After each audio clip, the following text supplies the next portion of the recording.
11절까지 보겠습니다. 하나님 말씀 누가복음 5장 1절에서 11절입니다. 8절 보겠습니다. 8절. 시몬 베드로가 이를 보고 예수의 무릎 앞에 아래에 엎드려 이르되 주여 나를 떠나소서 나는 죄인이소이다 하니. 아멘. 오늘 말씀 제목은 하나님께 항복한 베드로입니다. 하나님께 항복한 베드로. 지난주에 누구 있죠? 구약의 선지자? 기억 안 나시나요? 지랄 총량제 뭐 생각 안 나는데? 요나. 하여튼 이제 총명 바라지는 않는다 했습니다. 기억력도 말하지 않고 이제 하기야 또 주문이 안 나왔네. 이 생각하니까 요나에 있었죠. 요나에 못지않는 인물이 이제 신약에 있는 베드로입니다. 베드로라는 사람은요, 그 곤모술수를 쓸 만한 그런 사람은 아니에요. 그러니까 속이 훤히 드러나는 사람입니다. 아주 다혈질적이고 사람 자체가 아주 그러니까 남이 봤을 때 그냥 있는 모습 그대로 드러나는 성격입니다. 이런 분들이 귀해요.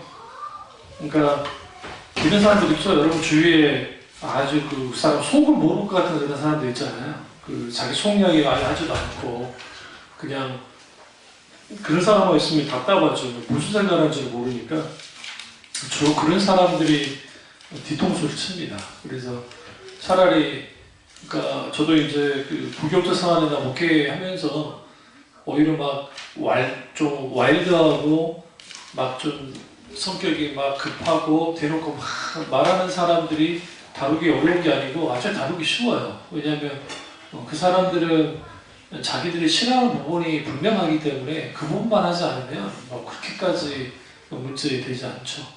그런 인물이 오늘 베드로입니다. 성경에 베드로가 제일 먼저 등장한 것은 그 요한복음에 세례요한과 함께 베드로가 나타납니다. 그래서 베드로의 그 형제였던 안드레가 세례요한의 제자였고, 그래서 세례요한과 함께 세례요한의 그 안드레와 함께 세례요한의 제자였던 사람이 베드로입니다. 그래서 우리가 그 요한복음 가보실까요? 한번 성경을 찾으면서 말로 하는 것보다 이렇게 보는 게 낫기 때문에 여기 쭉 요한복음 1장을 가보시면 그 40절 요한의 말을 듣고 예수를 따르는 두 사람 중 하나는 시몬 베드로의 형제 안드레라 하면서 그 따르던 한 명이 세례요한의 말을 들었다. 그리고 예수님 후에 따르게 되는 사람이 있었는데 그게 안드레였다 하는 거예요. 이 배경은 뭐냐면 이제 세례요한이 예수님이 요단강에 이제 세례를 받으시잖아요. 왔어서 그 세례요한에게. 그리고 난 다음에 보라 하나님의 아들이 하나님의 어린 양이로다라고 이제 세례요한이 말합니다. 하나님 어린 양이로다라는 의미 속에는 예수님이 메시아라는 의미를 담고 있어요. 그래서 그때 이제 이걸 보고 안드레가 이제 예수님을 어떻게 해요? 이제 그 후에 이제 따르게 되는 배경이 되고 42절 보면 예수께서 데리고 예수께로 오니 예수께서 보시고 이르시되 내가 요한의 아들 시몬이 장차 게바라리라 하시냐 하면서 게바를 번역하면 베드로다. 그럼 이제 여기서 예수님과의 만남이 있었는 걸 알 수 있죠. 시몬 베드로 형제 안드레가 먼저 세례요한으로부터 예수님이 하나님 어린 양이라는 걸 알았고, 그래서 이제 형제 시몬 베드로죠. 41절 보시면 데려와서 내가 메시아를 만났는데 이제 예수님께로 나왔고 예수님 보시고 이제 개발하였어요. 그러면 이 사건이 무리의 예수님이 갈릴리 바다에 오셔서 복음을 전할 때 그 배를 빌렸던 사건 이전이냐 이후냐가 중요한데 이제 사실은 여기서 중요한 게 예수님과의 첫 만남은 이때예요. 요한복음 1장에.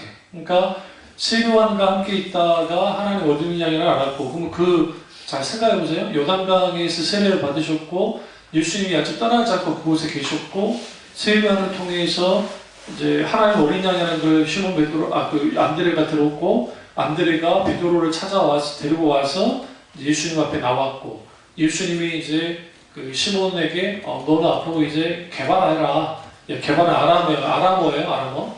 아람어가 무슨 말이냐면 바벨론어를 뜻해요. 고대 바벨론어. 그게 이제 아람어입니다. 근데 그 아람어를 페르시아예요. 잘못 말씀드렸습니다. 페르시아.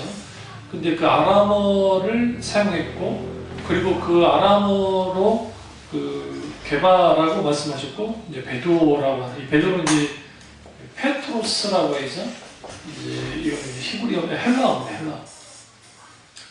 근데 이제 베드로라고称명이 되죠. 그리고 이제 예수님과의 만남이 이제 실제적으로 누가복음 5장에 직접적인 만남이 있게 됩니다.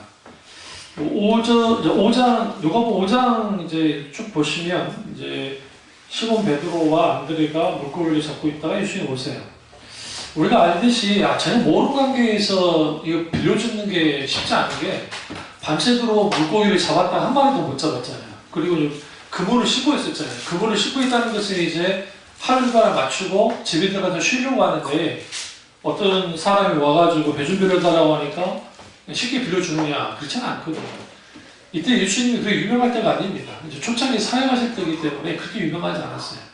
근데 베드로와 안드레가 예수님께 기꺼이 배를 빌려줄 수 있던 배경은 뭐냐면 오늘 봤던 요한복음 1장에서 딱 보듯이 이미 예수님과의 만남이 어떻다? 있었기 때문에 그게 가능했던 겁니다. 그리고 이제 예수님께 이제 그 말씀대로 이제 그가 이제 행동을 하죠. 순종을 하는 거죠. 우리가 항복한다라는 의미를 좀 하나님께 항복한다는 것을 너무 좀 어렵게 생각할 필요가 없는 게 그 항복은 곧 하나님을 향한 순종이에요. 순종. 왜냐하면 순종으로 하나님께 항복한다는 것을 보일 수 있기 때문에 그렇습니다. 그런 의미에서 사도 베드로의 인생 가운데 예수님께 처음으로 항복한 게 어디에느냐? 오늘 이제 그 게네사렛 호숫가에서 물고기 잡고 있을 때에 순종함을 통해서 이제 항복을 한 겁니다. 이제 이게 아주 중요하죠. 근데 이제 여기서 이제 중요한 게 뭐냐면 여기에서 이 모든 그 이론을 깨뜨려져요. 그러니까 상식이 깨뜨려져요. 어떤 상식이 깨뜨려지냐면 물고기 잡는데 이득이 나는 사람과 아직 물고기 잡아본 적도 없는 예수님이 만났고, 그리고 예수님이 깊이 물가에 물을 이제 그물을 던져라라고 이제 말합니다. 여러분 혹시 김병만의 정글의 법칙인가요? 보시면 김병만 씨가 주로 언제 물고기를 잡던가요? 밤에 밤. 그러니까 낮에는 실제로 잠수에 들어가서 물고기 잡고 싶어도 굉장히 속도가 빠르기 때문에 잡는 게 거의 쉽지 않고요. 또 잘 보이지도 않아요, 물고기가. 그래서 주로 이제 저녁에 좀 행동이 늘어질 때 그때 이제 잡는 거죠. 근데 얘도 마찬가지예요. 밤새도록 물고기 잡았는데 못 잡았어요. 근데 하필이면 어디에 있다가 던져라 그래요? 이제 깊은 물가에 깊은 들어가서 그물을 내려 고기를 잡으라 라고 지금 말씀하십니다.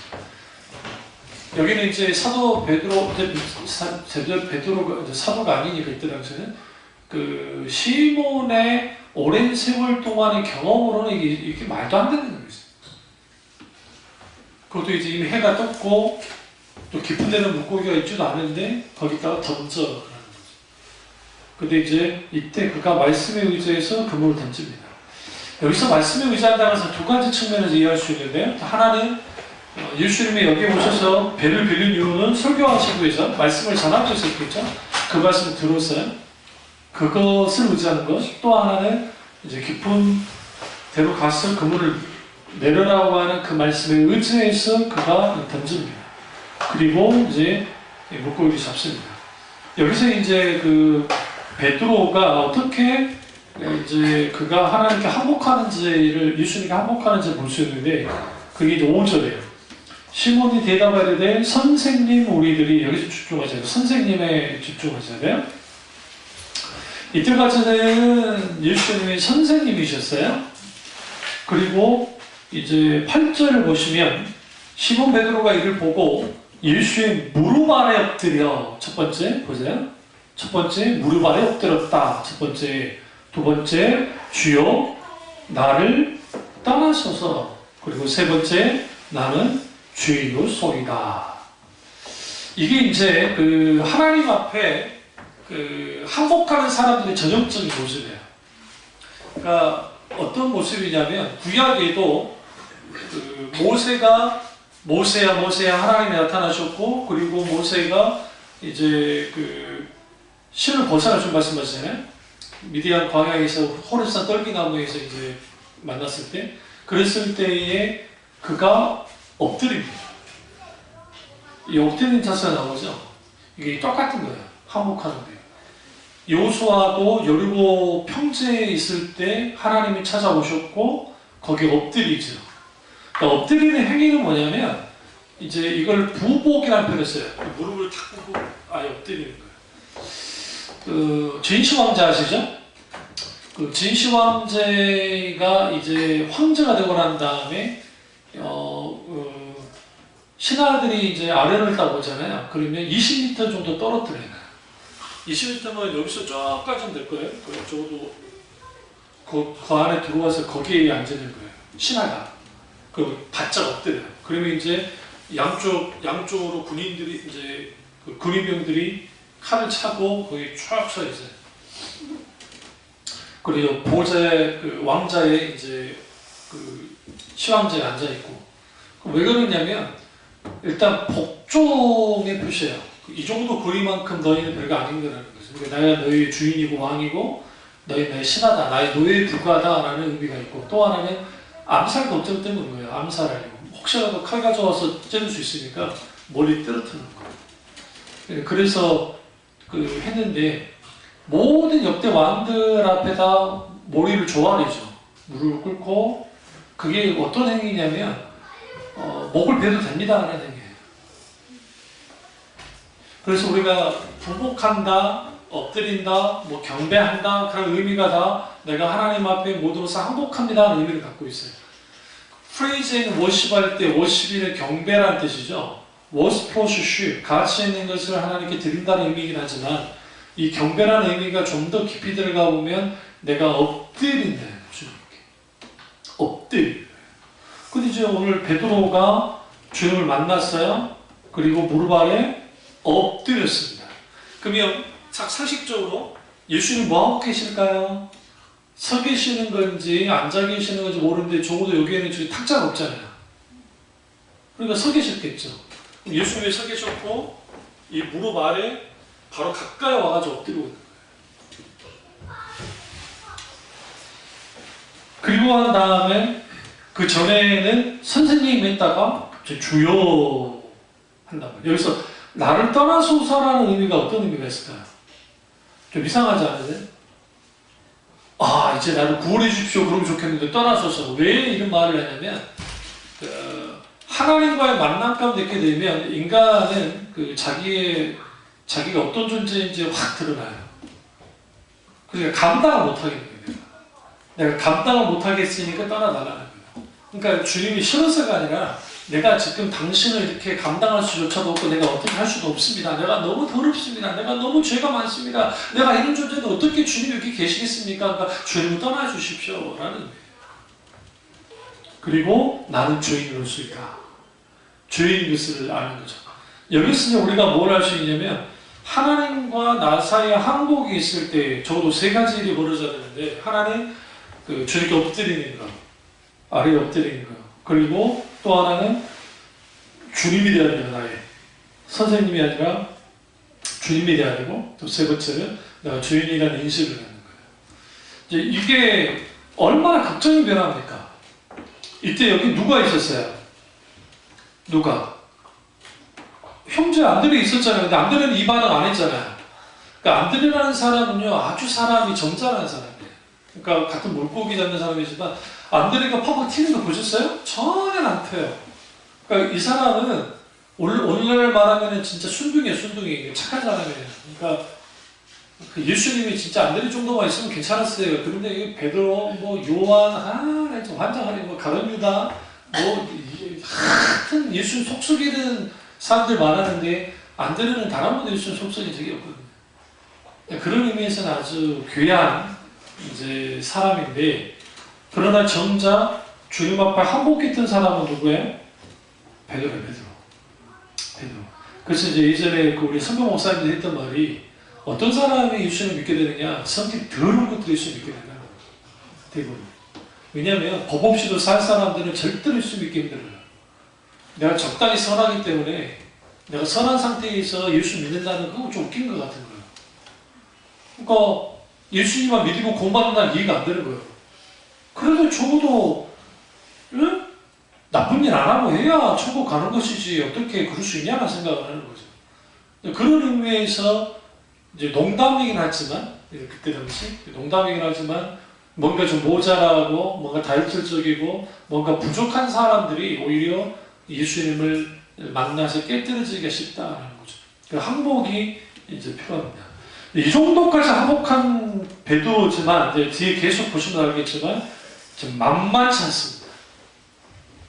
그러니까 이제 우리는 이제 이렇게 지난주에 말씀드렸지만, 영적으로 내가 많이 성장했다고 해서 하나님 앞에 잘 복종하고 순종하느냐? 그렇지는 않다는 거예요. 물론 그럴 수 있는 확률은 높지만, 인간은 기본적으로 자기가 항복하고 싶은 부분과 항복하고 싶지 않은 부분이 있는데, 하나님은 항복하고 싶지 않은 부분도 항복하라고 말씀하시고, 근데 우리는 그것에 대해서 거부한단 말이에요. 여기에서 이제 문제가 생겨요. 여기에서. 베드로도 마찬가지입니다. 그럼 예수님을 따랐던 베드로가 왜 예수님을 따랐느냐? 따랐던 이유는 딱 한 가지였어요. 출세하려고. 성경에 보시면. 그래서 그 우정승 자정승 하자라고 막 자기들끼리 누가 높네 누가 높네. 근데 예수님이 십자가 못 박아 죽어야 하느냐는 말씀이 설교가 끝나기도 전에 그러고 있었어요. 그리고 내일 모레 예수 십자가 못 박아 돌아가시는 상황 속에서도 그렇게 했어요.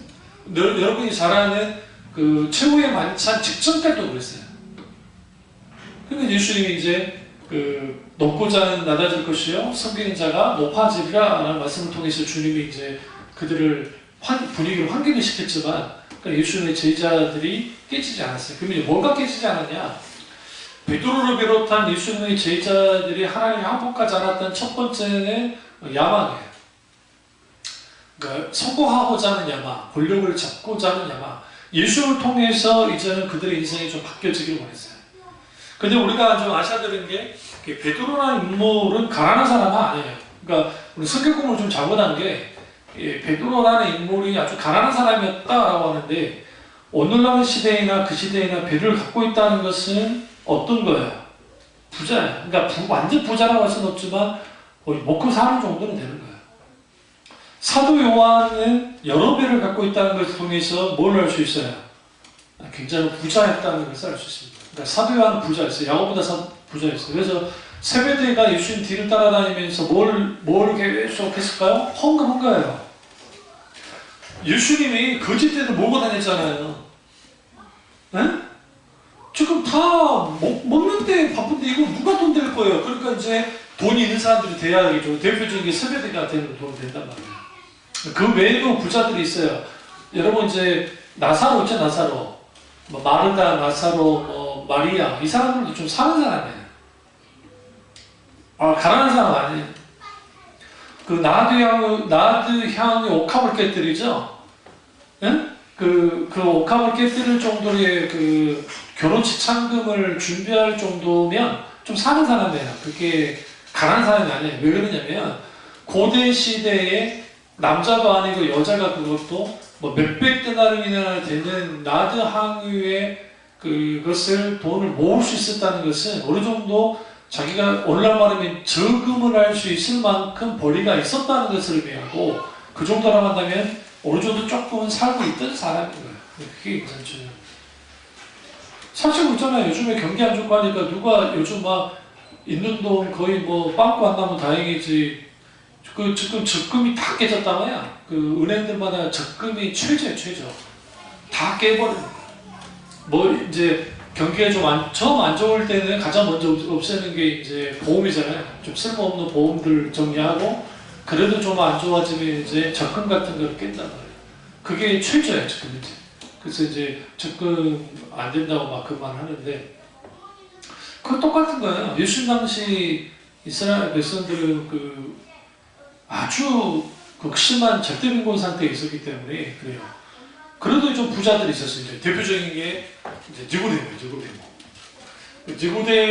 니고데모는 아주 부자였어요. 어떻게 할 수 있냐면 자기 자신을 위해서 그 무덤을 마련했을 거예요. 그러면 아레마디 요셉? 잘못 봤으면 니고데모가 아니라 아레마디 요셉이 그러면 목사님 그 무덤 하나가 저택값이에요. 우리 평창도 50억짜리 그 집값이에요. 무덤 하나. 안 믿으시네? 그 시대에 그 아리마디아 요셉이 마련한 곳이 감람산 바로 밑에 지금의 그 황금동 문이라 해가지고 그 동문 쪽에 있어요. 그쪽에 있는데 거기에 그 동문에 가까울수록 뭐 아니면 비싸요. 근데 거기에 위치해 있어요. 아리마디아 요셉이 그 무덤이. 이 말은 무슨 말이냐면 그 자기 저택 그것도 개인 무덤이에요. 근데 새 무덤에 있어요. 조상들이 마련한 무덤이 아니라 새 무덤까지 할 정도의 아주 돈이 많은 사람이었어요. 이 사람이 뭐 했을까요? 예수님 헌금 안 했을까요? 은혜받는 왜 헌금 안 해요? 예수님의 헌금을 하고 그 다음에 니고데모도 결코 가난한 사람이 아닙니다. 그래서 그 사람도 마찬가지고 또 그 외에도 여러 사람이 있고 심지어는 예수 입장 아빠가 돌아가시려고 하니까 이제 죽이려고 하니까 헬라파 유대인들이 찾아왔어요. 예수님을. 혼자 성경을 깊이 보셔봤는데 헬라파 유대인들이 예수님을 망명시키려 했다. 자유를 지으로. 그럼 여러분 그 먼 쪽에서 올 정도면 그 사람들이 아주 경제력이 있는 겁니다. 그러니까 적어도 예수님을 모셔다가 충분히 모든 사역을 감당하실 만큼 그 재력이 있는 사람들이 예수님께 왔단 말이에요.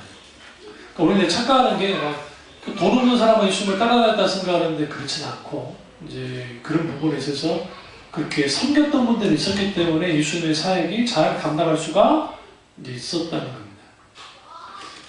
그런 의미에서 이제 베드로라는 인물이 결코 가난한 사람은 아니었다는 거죠. 근데 중요한 건 이거예요. 근데 배를 버리고 쫓았다 했죠. 보모를 버리고 배를 쫓았다, 버리고 쫓았다. 이게 이제 한국행위예요. 이게 이제 좀 오해하시는데 선지자들에게 요구되는 게 이거예요. 구약에. 그 대표 사람이 누구예요? 엘리사. 성경에 엘리사가 아주 부자입니다. 네 교리의 소로 밭을 갈고 있었어요. 두 교리라고 표현하는데 두 교리면 네 마리 소가 이걸 밭을 가는 거예요. 그러면 여러분 우리 식감촌 시골에 소 한 마리로 가죠. 네 마리를 한꺼번에 나오고 지금 엘리사가 어떤 사역을 하는 거예요 지금? 밭이 아주 크다는 거예요. 이게 부자라는 소리예요. 가난한 사람이 아니에요 그 사람이. 근데 엘리야가 부르니까 어떻게 합니까? 세상에 소를 잡아서 잔치를 벌여버려요. 이게 환장할 일이에요. 그 시대에 지금이야 소가 얼마나 비싼데 잔치를 벌이고 이제 난 그만 잘 있어. 나는 이제 선지자로 갈 거야 하고 가버리는 거예요. 아모스도 마찬가지입니다. 아모스는 뽕 치는 사람이었어요. 뽕나무. 이제 주로 뽕 치는 일을 누가 하냐면 목동일을 하다가 이제 비가 오지 않은 건기가 되면 먹고 살 수가 없잖아요. 그러니까 이제 목자가 하는 일이 뭐냐면 자기들 양을 죽일 수가 없으니까 농부들한테 일당을 받고 일을 하는 거예요. 일당 받고. 그래서 이제 주로 어떤 일을 하냐면 이제 뽕나무의 뽕 열매를 딴다는 그런 일들을 나무에 올라가서 막 그런 일을 하는 거예요. 그게 이제 아모스가 하는 일이었어요. 그러니까 아모스는 그래서 어떤 사람이다? 목자였을 것이라고 대부분 그렇게 보는데 그렇게 하는데 그 일을 딱 그만뒀다는 말은 뭘 의미하냐면 이제 선지자로서 온전히 사역을 가는 거예요. 그러니까 양친 일도 그만두고 이제 그렇게 하는 이게 자 하나님을 향한 항복 행위입니다. 베드로가 그랬던 사람이라는 건 아주 중요합니다. 문제는 뭐냐면 이제 이거예요. 예수를 따라다니면서 베드로가 이제 일종의 베드로뿐만 아니라 서열이 생겼는데 서열은 자연스럽게 생깁니다. 누가 서열입니까? 여기 2인자라고 그러잖아요, 맞으면? 그 2인자가 왜 됩니까? 이제 초성 봉사하니까 이제 2인자가 된 거예요. 그냥 언제든지 밑거리 줄 수 있는 거예요. 근데 그 2인자, 예수님이 2인자 보고 싶었어요, 다들. 예수님 옆에 있고 싶다. 그런데 아주 독한 놈이 하나 옆에 있었어요. 이게 뭐냐면 사도 요한이에요. 이 어린 자식이 말이에요. 예수님 옆에 붙어가지고 베드로가 낑기어 들어온 것을 허락치 않아요. 그래서 이제 베드로는 이제 나이가 제일 많았기 때문에 이제 또 그렇기 때문에 그가 어쨌든 수지자가 됩니다. 그래서 예수님이 제자들의 이름 보시면 베드로, 안드레, 야고보, 요한, 베드로, 안드레, 야고보, 요한, 빌리, 바돌로메, 마테, 도마, 야고보, 다데오, 시몬, 가룟, 유다 있는데 이 순서가 그냥 순서가 아니고요. 이 순서가 1그룹이 나눠지고 2그룹이 나눠지고 3그룹이 나눠져요. 그래서 그 1그룹은 베드로, 안드레, 야고보, 요한 이들의 수지자고요. 그 다음에 이제 가룟, 유다의 중간 그룹에 들어있고 그 다음에 마테, 시몬, 가룟, 유다. 가룟, 유다가 제일 뒤에 있잖아요. 이거는 이제 성경 기록자도 이렇게 하고 많은 신학자들이 어떻게 보냐면 제 1그룹에 있었을 거라고 봐요. 가룟, 유다가. 가룟, 유다라는 것은 가룟, 지방, 사람, 유다라는 거예요. 가룟이 이름 아니에요. 지명이에요. 지명. 그냥 유다인데 예수님이 제자 안에 또 유다가 있잖아요. 그러니까 이게 헷갈리니까 가룟, 사람, 유다라는 거예요. 가룟 지역 출신 사람, 유다. 근데 유다가 아마도 수지자였을 것이라는 많은 학자를 동감을 해요. 왜 그러냐면 돈 관리를 했다는 것은 다 믿을만한 사람에게 돈을 관리시키지 그러지 않으면 안 시키기 때문에 이제 그런 의미에서 이제 그랬던 거죠. 왜요? 세리 출신 하나 있잖아요. 마태. 당연히 돈 누구한테 맡겨야 돼요? 아이, 마태한테 맡겨야죠. 얼마나 세리 빠르겠어요. 그런데도 불구하고 가룟 유다에 맡겼어요.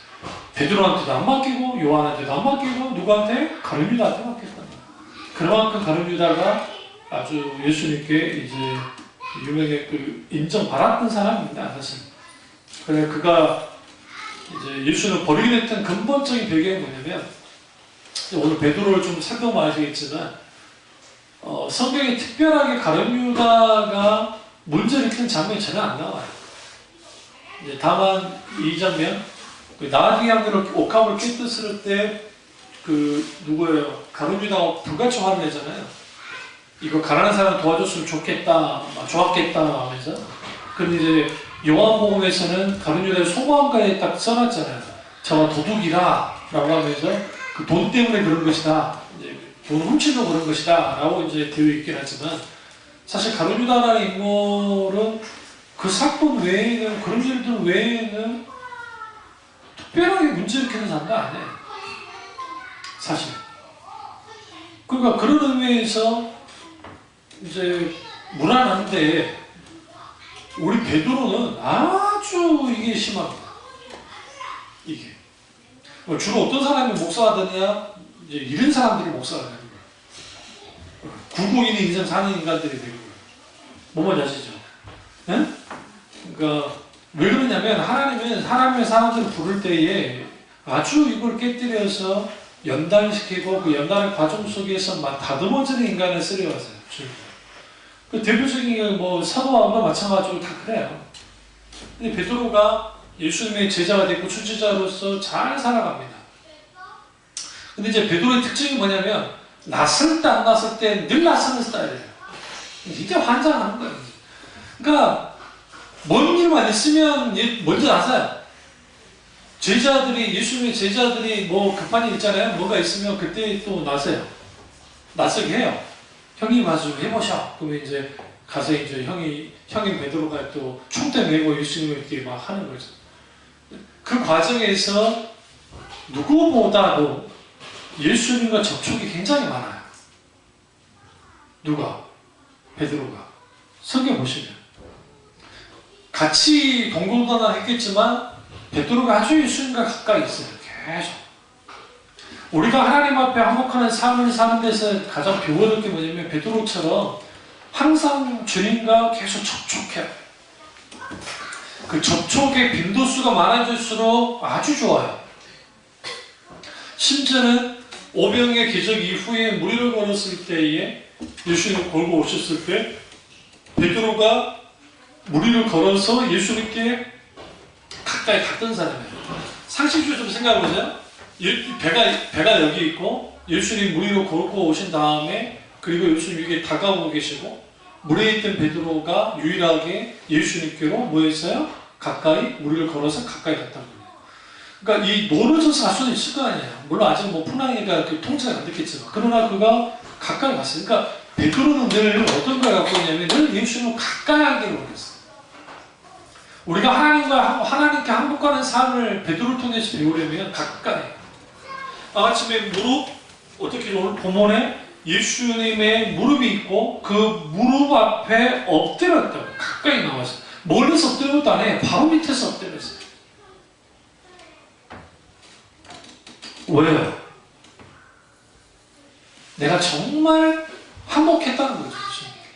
그러니까 예수님과의 관계 속에 이런 항복하는 신앙생활하는 것이 아주 중요함에도 불구하고 너무나 많은 사람들이 그걸 간과해요. 그래서 예수님과의 그 접촉을 많이 해야 된다. 첫 번째. 또 하나는 예수님과의 거리를 계속 좁혀요. 좁히고 좁혀야 돼요.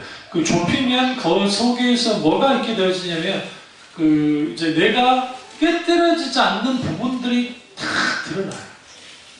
선명해요. 예수님이 이제 사역하신 지 중간이 딱 됐을 때 가이사랴 빌립보 지역으로 가셨습니다. 이게 좀 이상한 의문이에요. 그러니까 우리는 그 지도를 펴놓고 안 보니까 이게 이상한 게 예수님이 계속 설교가 뭐였냐면 유대인들만 해서 계속 설교했어요. 유대인. 근데 이제 가이사랴 빌립보는 뭐냐면 그게 유대인들이 사는 지역이 아니에요. 그러니까 여기는 유대인들이 아예 없는 건 아니지만 오늘날 말하면 국제도시 같은 부산 같은 곳인 거예요.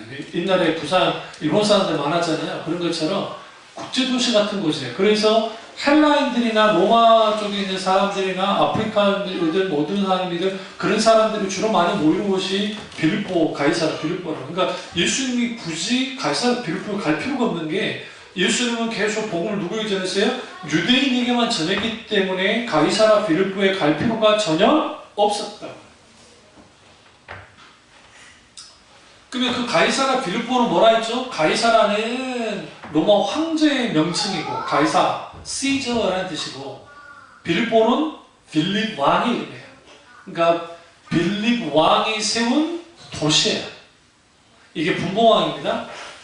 대헤롯이라고 하는 헤롯의 아들에는 아켈라오라는 아들이 있었고 그 다음에 아티파타라는 아들이 있었고 빌립이라는 아들이 있었어요. 이 세 명의 아들에게 각기 영토를 할당을 해줬어요. 그래서 아켈라오에게는 유대 지역을 그리고 누굽니까 아티파타에게는 갈릴리 지역 그쪽에 있는 위쪽 갈릴리 지역을 빌립보에게는 지금 현재 유대 지역이 좀 옆으로 있는 그 지역을 줬어요. 그러니까 좀 밑에 쪽, 그러니까 이집트 쪽 밑으로 내려가는 그 지역으로 이제 줬어요. 그래서 분봉왕이라고 하는 무슨 말이냐면 이렇게 생각하시면 돼요. 로마에게 속국이 했지만 자치가 회복된 거예요. 그래서 자치는 하는 거예요. 자치. 그러니까 속국이지만 자치. 세금만 잘 바치면 별 문제 없어요. 근데 왜 총독이 왔냐면 아켈라오가 아주 정치를 못했고 우리로 말하면 오늘날의 연산금 같은 인간이에요. 그 인간이. 사람을 함부로 죽이고 하니까 유대인들이 반란을 일으켰다고. 그러니까 이제 로마 군인들이 진압을 하면서 아켈라오도 그저 죽거든요. 그러니까 이제 죽기도 하고 하니까 차라리 이걸 직접 통치하자 해서 로마 총독이 그때 이제 들어오는 그런 지역이에요. 그러니까 그래도 아직 빌립이라는 분봉왕, 대헤롯의 아들 분봉왕 빌립이 여전히 왕으로 있어요. 왕으로. 그 다음 아티파토도 있었고 그 사람이 세운 거예요. 크기에는 다 유대 나라라는 영토 하나는 있지만 왕은 분명하게 세 명에다가 하나는 이제 반환을 죽고 로마 총독이 있고 나머지 둘은 이제 있었죠. 거기 이제 도시를 세운 거죠. 근데 예수님이 굳이 거기 가실 필요가 전혀 없다는 거죠. 근데 의도적으로 가셨어요. 그러니까 제자들은 이해가 안 됐을 거예요. 그런데 거기서 보험준도 안 하셨어요. 뜬금없는 말씀하셨어요. 가이사랴 빌립보로 가셔서 하시는 말씀이 뭐라고 하냐? 야, 나를 사람들이 누구라 그러니? 하면서 물어본 거예요. 이게 예수님의 의도적인 행동입니다. 이제 딱 반대해서 객관적으로 물어본 거예요. 그러니까 이제 예수님의 제자들이 어떤 사람은 죽었다가 다시 살아난 세리원이라고 부릅니다. 뭐 예레미야라고 부릅니다. 뭐 엘리야라고 부릅니다. 뭐 선지자 중에 하나라고 부릅니다. 누구라고 부릅니다. 계속 그랬거든요. 그럼 너희는 나를 누구라 하냐? 그러니까 베드로가 나서서 주는 그리스도시요 살신 하나님의 아들이십니다. 라고 고백을 합니다. 엄청난 고백을 한 거죠. 칭찬을 엄청나게 받았어요. 바요나 시몬아 네가 정말 잘했다. 이거는 네가 스스로한 게 아니라 성령이 하신 거다 라고 했죠. 그리고 난 다음에 예수님이 청천벽력 같은 설교를 하기 시작했어요. 말씀하시게 됐어요. 그게 뭐냐면 처음으로 이제 인자가 죽어야 하리라 라고 말씀하셨어요. 그러니까 제사장들과 그들에 의해서 내가 죽을 거다. 그리고 사흘 만에 부활할 거다 라고 주님 말씀하십니다. 이때 이제 제자들의 재밌는 반응인데 죽는다는 말은 아주 크게 들었는데 다시 살아난다는 말은 듣지도 않아요. 네. 다시 살아난다는 생각조차도 불가능하다. 누가 나섰어요? 베드로가 나섰어요. 아주 재밌습니다. 좀 전에 분명히 엄청난 고백을 했는데 위대한 고백을 했는데 이제는 또 베드로가 나서서 이제는 성경이 이렇게 우리 한글 성경에는 그나마 점잖게 번역이 되어 있는데 헬라어는 뭐냐면 예수님께 성질을 벌어놓는 거예요. 그러니까 그럴 수 없다 그랬어. 당신 죽고 싶다고 죽을 수 있는 게 아니야. 그렇게 죽을 수 없어. 그리고 예수님이 우리 예수님 온유하신 분이지만 한 성격 하시는 분이에요. 네? 사탄아 물러가라 그랬다고. 제가 만약 여러분한테 무슨 말을 했는데 사탄아 물러가라 그러면 난리 날걸요. 목사님이 나한테 사탄이라고 그랬대. 베드로한테 사탄이라고 그랬어요. 사탄아 내 뒤로 물러가라. 네가 하나님의 일을 생각하지 않고 사람의 일을 땅의 일을 생각하는 거다 라고 주님이 아주 청만하죠. 그리고 난 다음에 베드로 보세요. 쪽수도 못하고 가만히. 베드로 특징이 그래요. 불 붙었다가 혼나면 뉘우쳐. 내가 왜 그랬을까? 내가 이러려고 예수님 제자 된 게 아닌데 개인이 나서가지고 나만 욕먹구만. 내가 그럴 게 있죠. 그런 상황에 있다가 이제 예수님이 또 인자가 죽어야 하니까 이때는 이제 베드로가 강하게 나갑니다. 예수님 죽을 수 없어요. 그럴 수도 없고 한번 혼났잖아요. 사탄 소리를 들었는데 그 소리는 안 해요. 그러니까 이제 이렇게 나옵니다. 베드로가. 예수님, 저 떨거지들은 다 도망치더라도 나는 절대로 주님 안 도망가. 그리고 칼이죠, 칼. 내가 죽기까지 싸우더라도 예수님을 지키겠습니다. 라고 합니다. 우리 예수님이 어떤 분이라고요? 한 성격 하신 분이라 했잖아요. 그 말을 듣고 가만히 계시지 않았어요. 그래? 너희가 아니야? 뭔데요? 사탄이 베드로 너를 밀가울 듯 하려고 했다. 밀을 깐다는 게 뭐예요? 즉 이게 타작 행위인데 추수행위잖아요.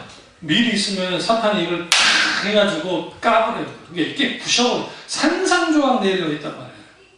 근데 내가 이를 위하여 내가 하나님께 기도해서 막았다. 주님 말씀합니다. 그럼 좀 제대로 된 인간 같으면 뜨끔해야 되잖아요. 뜨끔은 했겠죠. 그래도 난 예수님을 지킬 거야. 그런 상황이 있어요.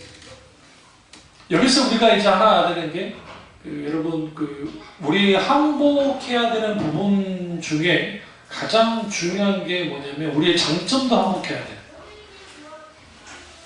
이게 베드로의 장점이에요.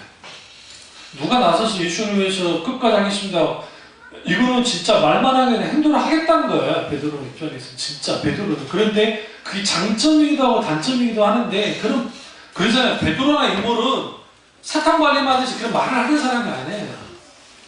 그러니까 말을 한다는 것은 내가 그대로 하겠다는 거예요. 그래서 이것이 장점이기도 해요. 근데 이게 왜 이게 문제가 되냐면 사탄이 우리를 공격할 때 주로 단점 놓고 공격하는 건 별로 없어요. 왜 그러냐면 많은 사람들이 자기 단점에 대해서는 길잖아요. 각성하고. 주로 장점으로 보잖아요. 의자왕이 제가 역사 책을 쭉 보니까 의자왕이 난 처음 알았어요. 의자왕이라는 사람이 우리나라 역대 왕 중에 정복군주를 으뜸해요. 광개토대왕을 뛰어넘었어요. 어떻게 하느냐? 광개토대왕이 성을 차지한 게 50 몇 개인가 되는데요. 그 다음에 진후왕도 한 60개인가 몇 개인가 뭐 성을, 물론 이제 영토 크기를 말고 이제 성 차지한 거예요. 근데 공식적으로 한 50개인데 의자왕이 실제로 더 쭉 조사해보면 100개가 넘어요. 100개. 여러분 100개가 넘는 성을 함나라, 그것도 광개토 대왕도 직접 나갔지만 의자왕도 직접 가서 싸웠어요. 자기가 군대 끌고 나가서 싸워서 이겼단 말이에요. 근데 후에 사가들이 그 의자왕이 왜 무너졌느냐? 자만심 때문에. 자만심. 그의 자만심이 백제의 몰락을 벗어나줬어요. 무슨 말씀 드리려고 하냐면, 사탄이 우리를 공격할 때에 우리의 약점 가고 지고 흔들 경우도 있지만 상당수 우리의 장점 가지고 흔들어요. 그래서 우리가 자만하도록 만듭니다. 자신만만했어요. 그 의자왕은 단 한 번도 전쟁에서 안 졌습니다. 그러니까 황산벌에 개벽이 죽고 3일쯤 정도에서 이제 거기서 이제 잡히는데, 그때 빼놓고는 의자왕이 나가서 단 한 번도 진 적이 없었어요. 여러분 고구려가 그때 더 강이다 생각하죠. 안 그래요. 고구려 인구가 330만이었고 백제가 380만 명이었어요. 군사 수도 더 많았어요. 이 말은 무슨 말이냐면, 우리 영토 가지고 그러는데 그때는 영향권인데 아주 강한 나라였다. 백제가 약한 나라가 아니에요. 그런데 뭐냐? 그 자만함이 됐던 것처럼 사탄은 우리에게 뭘 가져다 주냐면, 자신만만해하는 사람은 자신만만해함으로 깨지도록 해요. 그러니까 베드로가 아주 자신만만한 거예요. 내가 예수님을 충분히 지킬 수 있습니다. 나 다른 거, 저 떨거지들은 도망칠 줄은 나는 안 합니다. 그리고 실제로 예수님이 똑하니 잡혀버리거든요. 우리의 사나이 베드로 어떻게 했나요? 뒤쫓아갔어요. 굉장히 중요합니다. 그리고 또 한 명이 쫓아갔죠. 재수없게. 재수없는 녀석이 그 녀석이. 왜? 사도 요한이 쫓아간 거예요. 사도 요한. 그러니까 사도 요한이 가요. 그 안뜰까지 들어오게 해준 게 사도 요한이에요. 생각해보시면. 그 같이 옆에 있으면 얼마나 좋아요? 근데 요한은 어떻게 해요? 혼자 돌아다닙니다. 그 예수님 재판받는 장소 그 안까지 깊이 들어가요. 요한은 그걸 보고 있었어요. 사도 요한. 그리고 베드로는 말한 건 있으니까 이제 사나이가 나는 사나이다. 그리고 이제 예수님을 따라갔단 말이에요. 따라는 왔는데 문제가 생겼어요. 뭐가 문제가 생겼냐면, 그때 자기를 알아보는 사람이 나온 겁니다. 그때 부인하기 시작합니다. 한 번 부인하고, 두 번 부인하고, 세 번 부인. 그럼 우리는 이렇게 생각해요? 하나님이 우리를 한복시킬 때 어떻게 한복시키느냐? 맞게 부시고 혼내고 막 해가지고 막 한복시키느냐? 그렇지 않아요. 하나님이 하시지 않아도 나의 실수와 나의 믿음 없음이 하나님 앞에 항복하게 되는 계기가 돼요. 뭐만 하면, 끝까지 주님을 떠나지만 않으면, 그러면 만져져서 항복이 돼요. 그러니까 무슨 말이냐면, 저나 여러분의 실수가 많잖아요. 그러잖아요. 뭐 죄도 짓고 여러 가지 있잖아요. 그런 상황이 있는데, 근데 베드로가 계속 뭐 했냐? 어쨌든 예수님 가까이 있으려고 했다고요. 그러나 그 속에 두려움이 있고, 죽음에 대한 두려움, 공포, 잡히면 어떻게 할지, 그것 때문에 그가 예수님이 더 이상 가까이 가지 못하고, 그리고 대신 통과하고 밖에서 울어요. 그러면 여러분, 베드로를 누가 데려갔겠어요? 성경은 안 나오잖아. 사도 요한이 그 안에 있었잖아요. 그래서 밖에 나가서 막 울고 난리 치고 있어요. 그러면 사람들이 이목이 뭐 사람 녹으면서 울었는지 어쩐지 모르지만, 그럼 사도 요한이 뭐하고 서서 뭐하고? 도왔든 안 도왔든. 근데 성경 보시면 도움진 않았던 것 같아요. 알아서 튀긴 것 같아요. 도망간 것 같아요. 베드로가 멀리 가가지고. 어떻게 하시느냐? 사도 요한의 끝까지 계속 남아서 뭐 어디까지 갑니까? 골고다 언덕까지 가는 것까지. 예수님처럼 돌아가시는 그 현장가에 가서 지켜봅니다.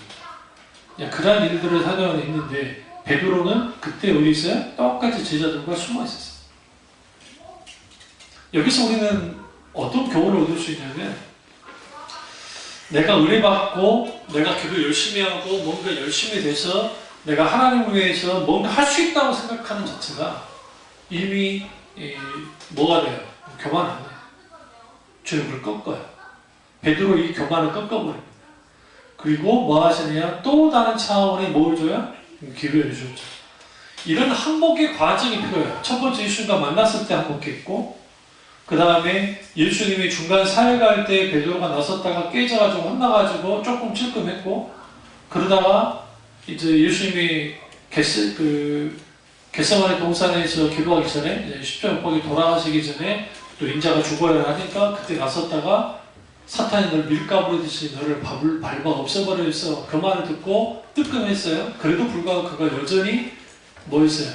내가 예수님을 지키겠다. 내가 예수님을 뭔가 하겠다라고 그러고 나온 거죠. 그러나 그가 결국은 어디서 끝장이나요? 법정 안뜰에 들어와서 그 뜰에서 끝장이 나는 거예요.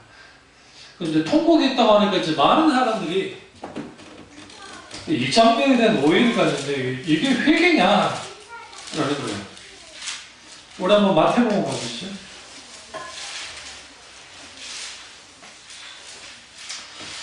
마태복음 26장 69절부터 75절을 보시면, 75절, 이 베드로가 예수님의 말씀에 다구기 전에 내가 세 번 나를 부인하리라 하심이 생각나서 밖에 나가서 심히 뭐하니라? 통곡하리라. 여기서 밖에 나갔다는 게 중요합니다. 그러니까 들어온 행동까지는 어떻게 내가 예수님과 끝까지 함께하겠다는 의지가 발동된 거잖아요. 그게 비겁한 행동을 했다 할지라도. 밖으로 나왔다는 것은 뭘 의미하냐면, 내가 지금 예수님을 지키려고 하는 그런 인간이 아니구나. 내가 정말 죄인 중에 죄인이었고 내가 아무것도 할 수 없는 쓸모없는 인간이라는 것을 그가 절감한 거예요. 더구나 그를 울게 했던 것은 단순히 자기가 예수님을 부인한 것 때문에 운 게 아니에요. 뭐가 생각나세요, 성경에? 예수님이 말씀에 닭 울기 전에 네가 세 번 나를 부인하리 하심이 생각이 나서, 자기가 첫 번째 부인했을 때 예수님이 말씀 생각 안 났고, 두 번째 부인했을 때도 생각 안 났고, 세 번째 부인했을 때도 생각 안 났어요. 이게 지금 예수님을 부인하는 행동의 세 번은 예수님께 항복하겠다는 게 아니에요. 항복의 행위가 아니라 대적하는 행위를 했단 말이에요. 그런데 마치 뭐가 물었어요? 닭이 두 번 물었어요. 닭울음 속에 정신이 번쩍 든 거예요. 네가 나를 세 번 부인하리라 라는 말씀이 생각났고, 그가 그 자리에 있을 수 없었던 거예요. 이건 단순히 그가 잡히는 게 두려워서 공포스러워서 뭐 죽을까 뭐 겁나서가 아니라, 이제는 예수님과 한 자리에 내가 있을 수 없다는 걸 그가 안 거예요. 나는 있을 수 있는 존재가 아닌 거예요. 마치 뭘 떠오르셔야 되냐면, 어획의 기적이 일어나고 난 다음에 처음 예수님과 실질적인 만남을 가졌을 때에, 그 만남을 가졌을 때 주여 엎드리고 주여 나를 떠나소서, 그때는 예수님이 나를 떠나주기를 원했다고 한다면, 이제는 그가 뭐예요? 예수님을 조기차게 어쨌든 안뜰까지 따라갔던 그가 따라갔다가 멈추고 뭐 했느냐? 바깥으로 나와서 자신이 떠났다. 뭐 하려고 떠났어요? 울려. 도망치려고 떠난 게 아니라 울려. 심히 통곡하니라 이렇게 집중하세요. 그게 엄청나게 온 거예요. 그럼 이게 회개냐? 회개일 수도 있겠지만 사실 이거는 회개로도 볼 수 있어요. 볼 수 없다고 볼 수 없죠. 그럼에도 불구하고 메타노이아, 진정한 회개는 예수님이 부활하시고 난 다음에 예수님의 세계의 그 대화 속에서 실제로 그가 완전히 바뀌어져요. 그러면 그가 이렇게 이제 진짜 자기가 아무것도 아니라는 현실 인식을 한 거예요. 그리고 내가 하나님, 예수님이 이때까지 모든 것을 하나님의 섭리 가운데 다 하셨다는 그가 깨달은 거죠. 그가 할 수 있는 게 하나도 없었어요. 이제는 무덤한 사람, 하나님께 한복한 사람들에게 공통적으로 나타나는 그 형상보다는 나타나는 것이 뭐냐면, 나는 하나님 앞에 아무것도 아닙니다 라는 인식이에요. 다윗이 그랬고, 모세가 그랬고, 여호수아가 그랬고, 다 그랬어요.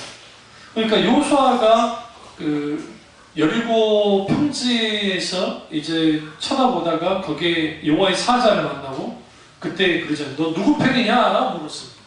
그러니까 나는 네 편도 아니고 그렇다고 여리고 편도 아니야. 나는 하나님 편이다 라고 말하는 거예요.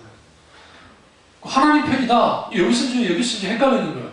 지금 여호수아가 누구 명령 듣고 거기에 있는 거예요? 하나님 명령 따라서 서 있는 거예요. 그리고 내가 이제 자기가 나가서 싸워서 이겨야 되는 전쟁이라고 생각했는데, 막상 보니까 하나님의 군대장이 먼저 와 있는 거예요. 하나님의 군대장관이 왔다는 건 누구도 왔다는 거예요. 지금 여호수아의 눈에는 안 보이지만 하나님의 군대가 먼저 온 거예요.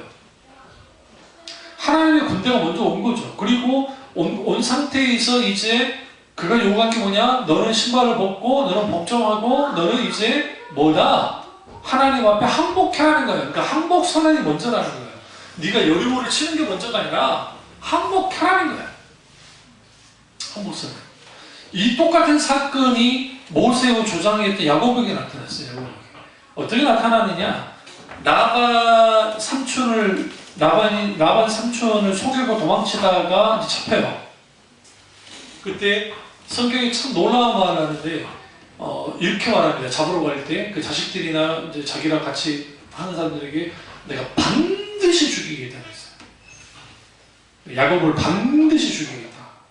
그리고 군대를 자기들을 다 이제 데리고 간 거예요. 죽이려고. 그리고 이제 도망가는 게 그게 뭐 쉽겠어요. 몇 명이 도망치 모르는데 흔적이 다 남잖아요. 사람들 모르면 다 아는 거죠. 추격했고 정말 따라잡았어요. 그리고 이제 이 밤만 이제 지나가면 바로 잡을 수 있어요. 그 밤에 하나님이 나타나신 거예요. 나타나셔서 라반에게 경고합니다. 네 저 건들면 네 나한테 죽어. 그러니까 이제 겁나가지고 네가 하나님 때문에 내가 너를 못 친다고 하면서 이제 뭐라 합니까? 아버지인지라 내 딸들에게 잘해라. 못하고 이제 가만 안 둔다 하고 그만하고 내 너무 좀 가버린다. 그러고 난 다음에 길을 가는데 성경에 놀라운 말씀이 뭐냐면 마하나임이라고 하는 하나님의 천사. 그러니까 성경 보시면 마하나임이라는 뜻은 하나님의 군대라는 뜻입니다. 하나님의 군대를 만나. 에서를 만나기 전에. 그러니까 먼저 하나님의 군대를 만났다고 해요. 이 말은 무슨 말이냐면 하나님의 군대가 이전 에서의 방향으로 하나님의 군대를 먼저 간다는 의미예요. 근데 그 얘기는 크게 영향을 끼치지 못할 것 같아요. 그리고 야복강에 가서 예수님, 하나님과 씨름을 하죠. 이걸 이제 야곱이 항복한 사건이라고 해석하는 분이 많은데 저는 반대로 봅니다. 야곱이 끝까지 하나님께 저항이 있던 사건이에요. 왜냐하면 이 사건 이후에 그가 좀 바뀌는 게 있으면 괜찮은데 바뀐 게 하나도 없어요. 사람. 항복하지 않아요. 그러니까 우리가 언제 하나님 앞에 항복하느냐? 하나님 앞에 내가 아무것도 아니라는 것을 분명히 알게 될 때 항복하는 거예요. 이렇게 베드로는 대성통곡하면서 절감했을 거예요. 나는 아무것도 아니었고 나는 3년 반 동안 예수를 따라다녔지만 내가 했던 이 모든 것은 내가 아무것도 아니었구나. 내가 할 수 있는 게 하나도 없구나. 온 거예요. 그 정도 되면 고향으로 돌아갈 만한데 고향으로 안 돌아갔어요. 어디에 숨어 있었나요? 제자들과 똑같이 숨어 있었어요. 그러니까 제자들이 흩어지지 못했던 이유는 뭐였을까? 여러 이유가 있겠지만 아마도 이제 예수님과 함께 3년 반 동안 막 돌아다녔으니까 집으로 돌아가면서 불가능했을 거예요. 왜냐면 잡으러 오면 다 잡아갈 수 있잖아요. 그게 두려운 거고, 또 하나는 패닉 상태에 빠진 거예요. 이게 사람들이 이게 너무 급작스러운 하게 이게 어떻게 할 수 있는 넉넉고 있더라고요. 넉넉고 있다가 3일이 지나고 난 다음에 예수님이 그들에게 나타나신 겁니다. 부활하셨어요. 그때 보세요, 여러분. 그 전에 베드로 같으면 예수님 부활하셨네요. 웰컴 부활하셨어요. 안 나잖아요. 왜 베드로가 못 나섰을까요? 벼룩도 낯짝이 있지. 예수님 3번이나 부인했는데. 근데 대충 누가 나섭니까? 사도 요한이 나서요. 왜요? 유일하게 예수님이 십자가 못 박아 돌아가실 때 끝까지 있었던 제자가 누구예요? 사도 요한입니다. 사도 요한. 그리고 이제 갈릴리 바다로 가라고 하십니다. 제자들에게. 그 주님이 다시 갈릴리 바다에서 나타나세요. 그러면서 예수님 하신 게 뭐냐? 베드로에게 바위가 시몬아 네가 나를 사랑하느냐? 요한복음 가보시죠. 요한복음 21절인가요? 요한복음 21장을 보시면 15절부터 19절까지를 보시면 이제 예수님이 제자들에게 나타나시고 바위가 시몬아 네가 나를 이 사람들보다 나를 더 사랑하느냐 하시니 주님 그러하나이다 라고 합니다. 내가 주님을 사랑하시는 줄 주님께서 아시나이다. 이거는 거짓말이잖아요. 왜? 예수님 사랑한다면서 튀겼잖아요. 예수님 부인했잖아요. 근데 여러분 이거 아셔야 되는 거예요. 그 항복과 그러니까 거기서 넘어짐 이건 비대할 수 있는데 깨지고 넘어지고 다치고 쓰러지는 거예요. 우리는 이렇게 생각해요. 하나님께 항복한다는 의미를 이렇게 이해하면 안 돼요. 그러니까 내가 영적으로 높은 수준까지 올라가가지고 높은 수준에 올라가서 내가 하나님께 항복할 수 있겠지라고 여기는 것은 바보로 생각해요. 성경은 그런 식의 항복을 말하지 않아요. 그게 아니라 하나님 앞에 내가 딱 섰을 때 주님을 만나잖아요. 만나게 됐을 때 그때 나의 온갖 죄악과 그 다음에 실패와 아픔과 고통이 있을 거야. 그게 뭐가 어떤 게 되냐면 하나님께 항복하는 자원이 되는 거예요. 그 자원을 가지고 뭐 하느냐 우리가 하나님 앞에 항복하는 거예요. 베드로가 그렇게 항복을 한 거예요. 그리고 내가 주님을 사랑합니다. 근데 여기서 이제 결정적인 거 한번 알려드리겠습니다. 인간 본성은 안 변합니다. 어떻게 안 변하느냐? 21장 보세요. 요한복음 21장 7절 예수께서 사랑하시는 그 제자가 베드로에게 이르되 주님이시라 하니 시몬 베드로가 벗고 있다가 물통을 까고 있었어요. 주님이라 하는 말을 듣고 겉옷을 두른 후 바다에 뛰어내리더라. 이 행위에서 보세요. 절 보세요. 베드로가 예수님께 가까이 가려는 행동을 합니다. 근데 이 사람은 어부잖아요. 그럼 배가 빨라요? 수영이 더 빨라요? 노조는 배가 훨씬 빨라요. 이건 망고의 진리예요. 뭐 박태환이나 누가 돼도 이거는 뭐 펄펄산이나 누가 돼도 빨라요. 근데 이 행위 속에서 우리는 뭘 볼 수 있냐면 베드로의 마음이 지금 예수님을 가까이 하고자 열망함이 굉장히 커요. 왜 그러냐면 그가 예수님을 부인하고 난 다음에 밖에 나가서 심히 통곡했고 감히 뭐하지 못했어요? 다시 들어갈 용기가 없었고 들어가지도 못했고 그냥 제자들이 숨어 있는 곳에 자기도 같이 숨어 있었잖아요. 그러니까 계속 예수님께로 멀어졌던 베드로가 이제는 예수님이다 라는 말을 듣고 겉옷을 다 입고 그 다음에 뛰어들어서 자기가 먼저 예수님께 가고 싶다는 거예요. 이게 어린아이 같지 않아요? 하나님은 어떤 사람 사랑하냐면요 잘못은 저지르더라도 달라붙는 사람을 사랑해요. 그러니까 가룟유다 같은 사람을 사랑하지 않아요. 왜냐하면 가룟유다는 인간적으로 봤을 때 베드로보다 더 좋은 사람입니다. 어떤 면에서. 왜 그러냐면 예수님을 팔아먹는 건 아주 잘못된 행동이었지만 성경에 똑같은 말을 하죠. 가룟유다를 보시면 가룟유다가 이렇게 성경에 말합니다. 한번 보세요. 좋으셨고 여기는 안 나오는데 다음에 찾을게요. 그 가룟 유다가 어떤 행동을 하냐면 예수님이 누가복음에 나올 텐데 그 십자가에 못 박혀 죽으시게 됐다는 것을 그렇게 딱 들었을 때 그가 뉘우쳤다는 표현을 뉘우치고 뭐였어요? 그 자기가 받았던 돈을 건네는 안 받으니까 대신 안 받으니까 그를 탁 던져버리고 부쩍 돌아가서 어디에 있어요? 목매달아서 죽은 겁니다. 목매달아서 자살하는 그 행동은 뭐냐면 내가 잘못했다는 의미도 있지만 나 이러려고 한 게 아니라는 것을 자기 변명하려고 했던 거예요. 내 목숨으로 내가 그 목숨까지 갖겠다라는 의미를 갖고 있어요. 근데 주님은 하나님은 그런 자를 원치 않아요. 정말 원치 않아요. 우리나 저나 여러분이나 하나님 앞에 이런 일을 저런 일로 이렇게 저렇게 뭐 할 수 있어요? 죄 질 수 있어요?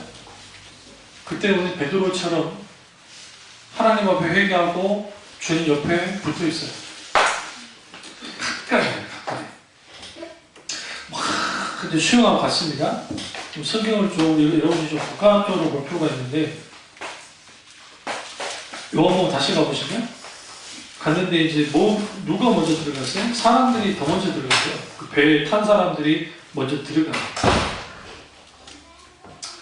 9절을 보시면 21장 9절 이런 거 6절 올라가니 숯불이 있는데 그 위에 생선이 놓였고 떡도 있더라. 예수께서 이르시되 지금 잡은 생선을 좀 가져오라 하니 시몬 베드로가 올라가서 그물을 육지에서 끌어올리니 가득히 찬 큰 물에 이게 있었어요. 그러고 난 다음에 그 12절에 보시면 제자들이 주님인 줄 알고 아무도 감히 못 본 자가 없었어요. 재밌지 않으세요? 이때 누가 나서줘야 돼요? 베드로 형이 나서줘야 되잖아요. 베드로도 가만히 있어요. 감히. 그럼 여러분 이거 좀 고도의 이미지 내신 좋은 상상해 보세요. 예수님이 떠가다 주셨어요? 아무 말도 없이 식사해요. 여러분 식사할 때 가장 힘든 게 뭐예요? 침묵 속에서 밥 먹는 거예요. 이거 환장할 일이, 이거 체할 일이지. 우리 예수님도 너무하지. 이 분위기 이거 어떻게 할 거예요? 이게 지금 이 분위기 속에서 밥을 먹어야 돼요. 근데 사람이 딱 체하게 하는데 가장 좋은 게 뭐냐면 밥 먹는 데서 잔소리 하는 거거든요. 밥 먹는 자리에서 잔소리 하는 거야. 베드로한테 뭐라 그래요? 예수님이 이제 다 먹고 난 다음이죠. 15절 보시면 조만 먹은 후에 예수께서 시몬 베드로에게 이제 말을 하시는 거예요. 요한 아들 시몬아, 네가 사람 날 사람. 이때 이제 우리가 성경을 보시는 게 이 기록이 요한복음에 있는 걸로 봐서 딱 3명 있던 거예요. 그러니까 예수님하고 베드로 있고 요한이 가까이서 들을 만한 거리에 있던 거예요. 그러지 않을 것이 누가 기록을 했어요? 베드로가 기록한 건 요한이 기록한 거예요. 그래서 이때 이제 예수님이 뭐 하느냐? 사랑 타령을 하시는 거예요. 네가 나 사랑하니? 그때 베드로의 고백이 아주 멋집니다. 주는 그렇습니다. 내가 주님을 사랑하는 줄을 주님이 더 잘 아시잖아요. 예수님 반응 더 재밌어요. 내 어린 양을 먹여라. 1년의 이 과정을 통해서 그가 하나님께로부터 항복하고 난 다음에 그 항복한 사람을 하나님이 어떻게 회복시킨지를 보여주는 거예요. 우리의 가장 큰 아픔과 고통과 눈물에 주님이 직접 오셔서 그걸 만지는 거예요. 그리고 3번 부인한 것에 대한 그의 처절한 패배, 굴복, 권력 앞에서 굴복, 종교 지도자 앞에 굴복을 뭐로 바꿔놓냐면 하나님이 이제는 주님을 향한 항복으로 바꿨는데 그 대표적인 게 이거예요. 19절 이 말씀만 끝내겠습니다. 이 말씀하시는 베드로가 어떤 죽음으로 하나님께 영광을 돌릴 것을 가르치려다. 왜 이 말씀이 중요하냐면 베드로가 예수님을 부인했던 이유는 뭐예요? 죽음이 두려워서 있잖아요. 죽는 게 두려워서. 실제로 그랬죠. 근데 그렇게 죽음을 두려워했던 그가 이제는 예수님이 뭐 하셨어요? 그를 말씀하시고 그를 회복시키세요. 회복시키자 그가 결국은 죽게 된다는 거죠. 이게 얼마나 무서운 말입니까? 기꺼이 하나님 앞에 항복하는 사람들은 하나님께 목숨이라도 내어놓습니다. 그것이 자기 의지로부터 되어지는 것이 아니라 우리 이렇게 생각하잖아요. 순교자들 얼마나 고통스럽고 힘들었을까? 맞아요. 고통스럽고 힘들긴 하는데 거기는 하나 관광을 만드는 게 있는데 그게 뭐냐면 성령이에요. 그러니까 성령님이 함께 하실 때 지금 엘리엇이라고 하는 선교사가 있는데 그 선교사가 그 오즈에 가서 할 때 그가 이제 죽기 전에 그 신앙고백을 썼는데 내가 기꺼이 내 목숨 하나 나의 생명 하나를 이름으로 인해요 하나님의 복음이 그들에게 되어지기를 원한다는 그런 기록이 편지가 아니라 자기 일기가 있었는데 그분이 거기 들어가서 직접 순교 당하셨어요. 그리고 그 족속이 그 원주인들이 그 사람들이 아예 변화되지 않는 사람 같았다고요. 카브론 가든가 그때 같은데. 근데 그랬는데 그 사람들이 크리스찬이 됐대요. 얼마나. 그러니까 하나님 앞에 절대적으로 항복을 왜 요구하느냐? 우리가 항복함으로 하나님이 다른 사람들을 살리는 데 사용하십니다. 그게 베드로였습니다. 그러니까 저와 이렇게 주님을 축원합니다. 기도하겠습니다. 기도하실 때 이 말씀이 나의 말씀이죠.